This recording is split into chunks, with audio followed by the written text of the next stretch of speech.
नमस्कार।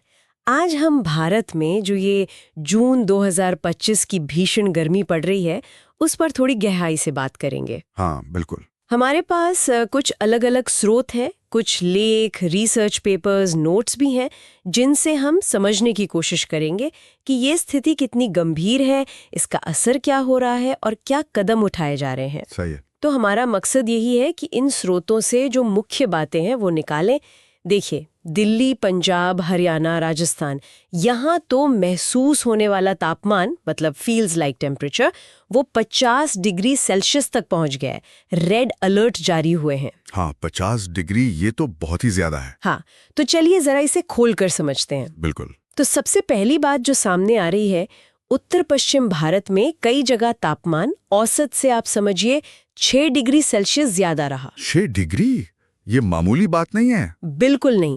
और अंदाजा ये है कि इस बार लू वाले दिन, हीट वेव डेज, वो डबल हो सकते हैं। मतलब पहले अगर 5-6 दिन होते थे तो अब शायद 10-12 दिन। ओहो। और अगर हम पिछले साल 2024 के आंकड़े देखें तो भारत में लू से ही 450 से ज्यादा मौतें हुई।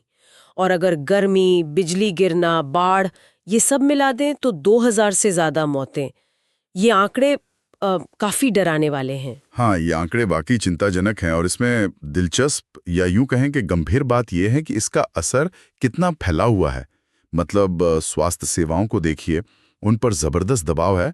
हजारों लोग हीट स्ट्रोक से पीड़ित हैं। हजारों लोग? हाँ, लेकिन जो मौत का सही आंकड़ा है ना, वो पता लगाना बड़ा मुश्किल है, क्योंकि डेटा रिकॉर्डिंग में अभी भी काफी कमियां हैं, खासकर गांव देहात के इलाकों में। अच्छा, तो आंकड़े शायद इससे भी ज्यादा हों असल में? हो सकता है, बिल्कुल हो सकता है। फिर देखिए, अर्थव्यवस्था पर असर, लोगों की रोजमर्रा की जिंदगी, आजीविका, सब पर असर है। हाँ। जैसे कंस्ट्रक्शन मजदूर हैं, किसान हैं, उन्हें बहुत सुबह तड़के ही काम शुरू करना पड़ रहा है अपनी सेहत बचाने के लिए। हाँ, वो मजबूरी है। एक स्रोत में बैंगलोर की एक घरेलू सहायिका का जिक्र था। वो कहती हैं, पंखा तो अब काफी नहीं लगता। उफ। और खेती पर तो बहुत बुरा असर पड़ा है पिछले कुछ सालों में। एक अंदाजा है कि जीडीपी में करीब 3 से 5% का नुकसान हुआ है गर्मी की वजह से। 3 से 5% जीडीपी का नुकसान? ये तो बहुत बड़ा नंबर है। बड़ा नंबर है। और साथ ही बिजली की मांग, जाहिर है गर्मी बढ़ेगी तो एसी कूलर चलेंगे। तो 2019 से 2022 के बीच एयर कंडीशनर की मांग में ही 21% की बढ़ोतरी हुई है। 21%? बाप रे। तो सवाल उठता है कि ये हो क्यों रहा है इतना ज्यादा? हाँ, देखिए, स्रोत बिल्कुल साफ इशारा कर रहे हैं। क्लाइमेट चेंज, जलवायु परिवर्तन, ये एक बहुत बड़ा कारण है। Climate change? हाँ, भारत, बल्कि आप कहें पूरा एशिया ही, दुनिया के बाकी हिस्सों के मुकाबले दोगुनी तेजी से गर्म हो रहा है। दोगुनी तेजी से? हाँ, 2024 का ही डेटा लें तो तापमान जो 1991 से 2020 का औसत है, उससे करीब 1.04 डिग्री सेल्सियस ज्यादा था। और एक और खतरनाक बात है, रात के समय नमी का बढ़ना। हाँ, वो वेट बल्ब टेम्परेचर वाली बात है ना? बिल्कुल, वेट बल्ब इफेक्ट। जब हवा में नमी इतनी ज्यादा हो कि पसीना सूखकर शरीर को ठंडा ही न कर पाए, इससे हीट स्ट्रेस बढ़ता है और मौत का खतरा भी वो काफी बढ़ जाता है। ये तो बहुत ही चिंताजनक बात है। तो सरकारें क्या कर रही हैं? मतलब कुछ एक्शन प्लान वगैरह है? हाँ, हैं। कई राज्यों ने और शहरों ने अपने अपने हीट एक्शन प्लान यानी हैप्स बनाए हैं, गर्मी से निपटने की योजनाएं। अच्छा। जैसे दिल्ली का हैप है, उसमें लिखा है कि वाटर कूलर लगेंगे, काम के घंटे बदले जाएंगे, शेल्टर बनेंगे, ये सब है। लेकिन दिक्कत है उनको लागू करने में, इम्प्लीमेंटेशन में। एक स्रोत बताता है कि दिल्ली में कागज पर तो 3000 वाटर कूलर लगने थे। 3000? हाँ, पर असल में लगे शायद 20 से भी कम। तो ये दिखाता है कि प्लान बनाना एक बात है और उसको जमीन पर उतारना बिल्कुल दूसरी। हाँ, ये गैप तो बहुत बड़ा है फिर। बहुत बड़ा। और अब तो सुप्रीम कोर्ट भी इसमें दखल दे रहा है। करीब 700 मौतों की खबरों के बाद एक याचिका पर सुनवाई हो रही है और कोर्ट केंद्र सरकार पर दबाव डाल रहा है कि जो national disaster management authority NDMA है, उसकी गाइडलाइंस को ठीक से लागू किया जाए।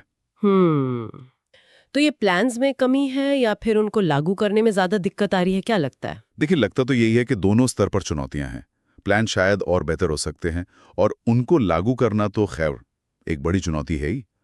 लेकिन ऐसा नहीं कि सब कुछ नेगेटिव ही है। अच्छा। कुछ अच्छी पहले भी हो रही हैं। हाँ। कुछ जमीनी स्तर पर अच्छे काम भी हो रहे हैं। जैसे प्रयागराज मतलब इलाहाबाद, वहां झुग्गी झोपड़ियों की छतों को सफेद पेंट किया जा रहा है। सफेद पेंट? उससे क्या होता है? सफेद रंग सूरज की गर्मी को रिफ्लेक्ट करता है, वापस भेज देता है, तो अंदर का तापमान करीब 3-4 डिग्री सेल्सियस कम हो जाता है। अरे वाह, ये तो काफी सरल उपाय है। हाँ, और इसके अलावा पानी के स्टेशन लगाना, ओआरएस के पैकेट बांटना, ग्रीन जोन बनाना जहां लोग थोड़ी देर छांव में बैठ सकें, ये सब छोटे छोटे कदम हैं पर सीधे लोगों को राहत पहुंचा रहे हैं। और अहमदाबाद का मॉडल तो काफी पुराना है। 1999 में ही उन्होंने शहर के लेवल पर एचआरएपी शुरू कर दिया था। हाँ, अहमदाबाद का नाम तो सुना है इस मामले में। बिल्कुल, और तकनीक का भी इस्तेमाल हो रहा है।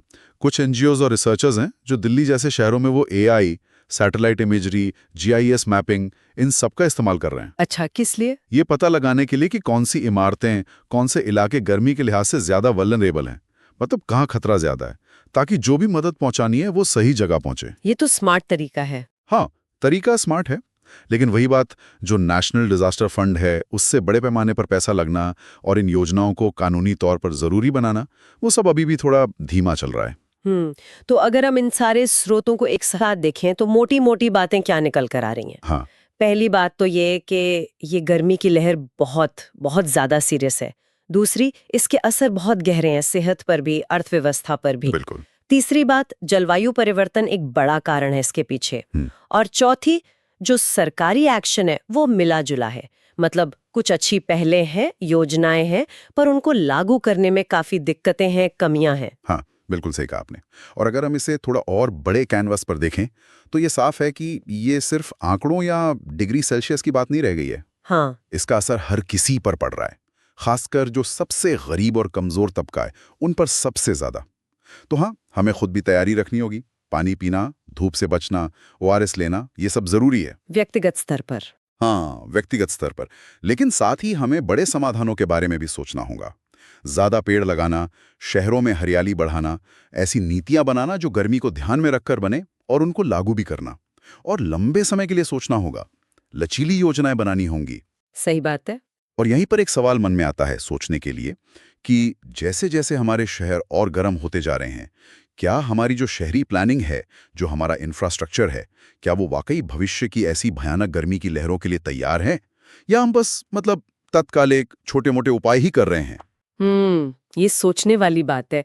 क्या हम वाकई लॉन्ग टर्म सोच रहे हैं या बस शॉर्ट टर्म फिक्स कर रहे हैं? बिल्कुल, ये एक अहम सवाल है जिस पर गौर करना जरूरी है।